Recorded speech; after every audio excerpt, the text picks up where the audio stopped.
Hello students, good morning और good afternoon, good evening आप जब देख रहे हैं। आज जो हम टॉपिक पढ़ रहे हैं उसका नाम है जीन अभिव्यक्ति का नियमन।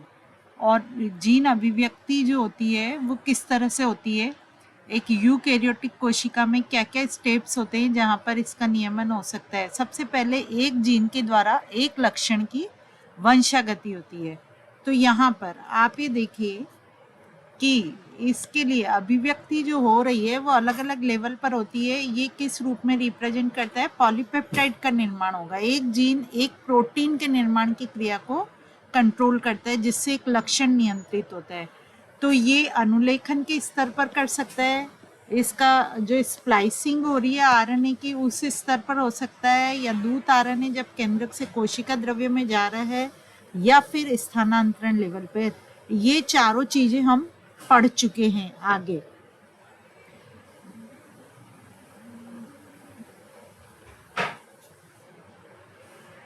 नेक्स्ट जो हम देख रहे हैं कि ये कैसे करता है, इसका एक एग्जाम्पल यहाँ पर आपको बताया गया है, जिसमें ये बताया गया कि जीन कोशिका में अभिव्यक्त होकर एक विशिष्ट कार्य को संपादित करते हैं। एग्जाम्पल है ई कॉली। इसमें एक एंजाइम होता है बेटा, बीटा गैलेक्टोसाइडेज डाइसेकेराइड, जो कि लैक्टोज का जलपघटन करता है गैलेक्टोज और ग्लूकोज के अंदर, जिसे बैक्टीरिया कोशिका के अंदर आपका एनर्जी सोर्स के रूप में काम में लिया जाता है। लैक्टोज शुगर जो होती है वो जीवाणु का एक एनर्जी सोर्स है। अगर लैक्टोज शुगर वहाँ नहीं होगी तो ये जो बीटा गैलेक्टोसाइडेज एंजाइम है इसका सिंथेसिस नहीं होगा। यहाँ लैक्टोज जो है वो इंड्यूसर का कार्य करती है। इसी बात को दूसरे शब्दों में कहा गया है, ये एक मेटाबॉलिक रिएक्शन है जिसके अंदर इस तरह का होता है कि जीन की अभिव्यक्ति को ये कंट्रोल करता है। कौन कंट्रोल करता है? Lactose sugar. एक भ्रूण का वयस्क जीव में जो विकास हो रहा है और विभेदन हो रहा है वो घटना भी जीन के विभिन्न समूहों के द्वारा उसका नियमन होता है। इसी तरीके से प्रोकैरियोटिक कोशिका के केस में अभिव्यक्ति के नियंत्रक के कुछ ऐसे प्रभावी स्थल होते हैं जो अनुलेखन क्रिया का प्रारंभन की दर को नियमित करते हैं। अनुलेखन इकाई में एक निश्चित प्रमोटर के साथ आरएनए पॉलीमरेज की क्रियाशीलता एक एडिशनल प्रोटीन से पारस्परिक क्रिया उसे नियमित करती है। यहाँ ये बता रही कि जो अनुलेखन की क्रिया है उसमें आपने देखा है कि प्रमोटर और आरएनए पॉलीमरेज था जिससे वो घटना संभव थी, और उसी की तरह वो उसको कंट्रोल कर रहा था और प्रारंभिक स्थल को पहचानने में मदद कर रहा था एक एडिशनल प्रोटीन की सहायता से। एक और होता है नियामक प्रोटीन, जो कि आपका दो तरह से सक्रिय प्रकार का भी हो सकता है या आपका दमनकारी प्रकार का भी हो सकता है। जो नियामक की भूमिका निभाता है वो दो तरह का हो सकता है, या तो एक्टिवेटेड टाइप का या फिर आपका जो है रिप्रेसर प्रकार का। यहाँ पर आप ये देखिए कि जो प्रोकैरियोटिक कोशिका है उसके अंदर जो प्रमोटर होता है, हम अनुलेखन की क्रिया में पढ़े थे, वहां पर प्रोटीन के विशेष अनुक्रम जो कि आपकी क्रिया को, अनुलेखन क्रिया को ऑपरेट करते हैं या संचालित करते हैं, उनको ऑपरेटर करते हैं। इससे अन्योन्य क्रिया द्वारा ये रेगुलेट होता है। असीम केंद्रिकी का मतलब है बेटा प्रोकैरियोटिक कोशिका। अधिकतर जो आपके प्रचालक होते हैं वो ओपेरोन में 3-4 चीजें होती है। प्रचालक स्थल उन्नायक भाग के पास ही होता है। अधिकतर स्थिति में प्रचालक के अनुक्रम दमनकारी प्रोटीन से बंध जाते हैं। प्रत्येक ओपेरोन का अपना एक विशिष्ट प्रचालक या दमनकारी होता है, मतलब प्रचालक भी अलग कैटेगरी का होगा और दमनकारी भी होगा। जैसे यहाँ पर एक एग्जाम्पल दिया है लेक ओपेरोन। इसके अंदर लेक प्रचालक जो होता है एलएसी ऑपरेटर में मिलता है। ये विशेष रूप से लेक दमनकारी एलएसी रिप्रेसर से आपसी क्रिया करता है। अब हम इसी बिंदु के कंसर्न में कि जीन अभिव्यक्ति का नियमन कैसे होता है, नीचे जो एग्जाम्पल दिया है लेक ओपेरोन का, इसी को डिटेल में पढ़ेंगे। तो इस लेक ओपेरोन के बारे में सबसे पहले आनुवंशिक वैज्ञानिक हुए फ्रैंकस जैकब और जैव रसायन वैज्ञानिक हुए जैकबे मोनार्ड। इन्होंने इसके बारे में बताया और ये जो घटना है यहाँ पर लेक का मीनिंग बताया गया है लैक्टोज शुगर से है, और ये एक पॉलीसिस्ट्रोनिक संरचनात्मक जीन के द्वारा इसका रेगुलेशन होता है। इसमें एक उन्नायक होता है, एक नियामक जीन होता है, और ये जीवाणु कोशिका के अंदर बहुत सामान्य प्रकार का एक ऑपेरोन है। इसके अलावा लेक ऑपेरोन के अलावा और भी जीवाणु कोशिका में कई तरह के आपके ऑपेरोन पाए जाते हैं, जिनके नाम इस तरह से है, जैसे ट्रिप ऑपेरोन या टीआरपी ऑपेरोन, एटा ऑपेरोन या एआरए ऑपेरोन या हिस एचआईएस ऑपेरोन या वेल प्रचालक बीएएल ऑपेरोन। ये सारे जीवाणु कोशिका में पाए जाने वाले ऑपेरोन्स के टाइप है, जिसमें से हम लेक ऑपेरोन को यहाँ पर पढ़ रहे हैं। यहाँ पर एक विशिष्ट नियामक जीन होता है जिसको आई से रिप्रेजेंट किया है, पर इस आई का जो मीनिंग है वो इंड्यूसर की बजाय क्या है, इनहिबिटर है। ये इंड्यूसर नहीं होकर के इनहिबिटर की भूमिका निभाता है, और 3 संरचनात्मक जीन इसमें पाई जाती ZYA, जिसको हम नीचे के डायग्राम से देख रहे हैं, और इनके फंक्शंस भी हम देखेंगे कि ये किस तरीके से आपका काम कर रहा है। ये आप देखिए लेक ऑपेरोन का डायग्राम है इधर, जिसके अंदर ये आई जो है आपका इनहिबिटर प्रकार का वो है जीन है, वो ऑपरेटर जीन है, और ZYA जो है ये संरचनात्मक जीन है। यहाँ 2 कंडीशन बताइए। पहली कंडीशन ए, जिसमें प्रेरक अनुपस्थित है। प्रेरक से मतलब यहाँ पर लैक्टोज शर्करा से है।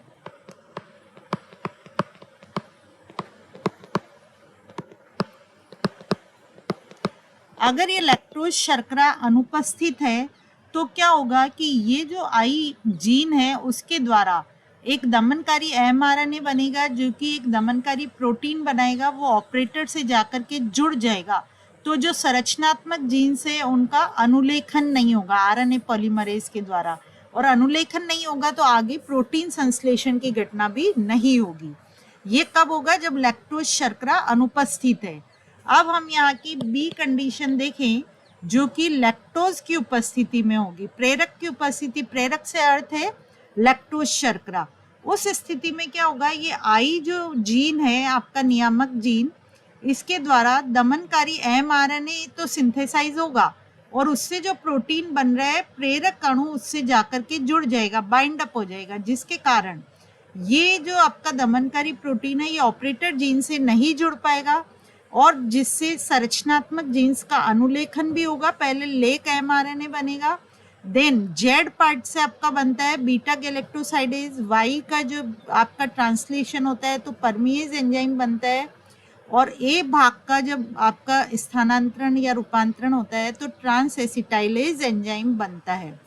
ये जो तीनों एंजाइम हैं, ये तीनों एंजाइम लैक्टोज शर्करा के जल अपघटन में काम आते हैं, जिसमें से लैक्टोज के लिए आपका लैक्टोज जो है बीटा गैलेक्टोसाइडेज के लिए क्या कर रहा है, क्रियाधार अणु का कार्य कर रहा है, और इसका ऑपरेटर इसकी उपस्थिति में ऑन या ऑफ होगा। इसका रेगुलेशन किससे हो रहा है, लैक्टोज से हो रहा है, इसलिए इसको हम प्रेरक अणु भी कहते हैं। और ये जो है अगर किसी भी जीवाणु कोशिका के संवर्धन में हम लैक्टोज डाल देवे तो वो ग्लूकोज का कार्बन स्रोत का कार्य करेगा और उस क्रिया को कंट्रोल करेगा। यहाँ पर अगर ये परमिएज की क्रिया तथा लैक्टोज कोशिका के अंदर अभिगमन करता है, लेक ऑपेरोन की अभिव्यक्ति निम्न स्तर पर हमेशा बनी रहती है, लैक्टोज कोशिका के भीतर प्रवेश नहीं कर पाता है। तो यहाँ पर ये जो है बीटा गैलेक्टोसाइडेज ये क्या काम करता है, इसका जल अपघटन करता है, लैक्टोज का जल अपघटन करता है गैलेक्टोज और ग्लूकोज में। आप इसको इस तरह से एक रिएक्शन के फॉर्म में लिख सकते हैं कि जो लैक्टोज शर्करा है उसका जल अपघटन हो रहा है गैलेक्टोज प्लस ग्लूकोज में।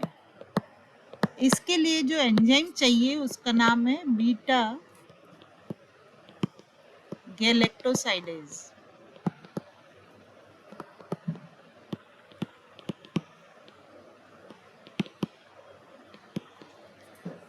ये बीटा गैलेक्टोसाइडेज कहाँ से बन रहा था? जेड जीन से। जो जेड जीन है इसके संरचनात्मक जीन, उससे बीटा गैलेक्टोसाइडेज बनता है और ये लैक्टोज शर्करा का जल अपघटन करता है गैलेक्टोज और ग्लूकोज में।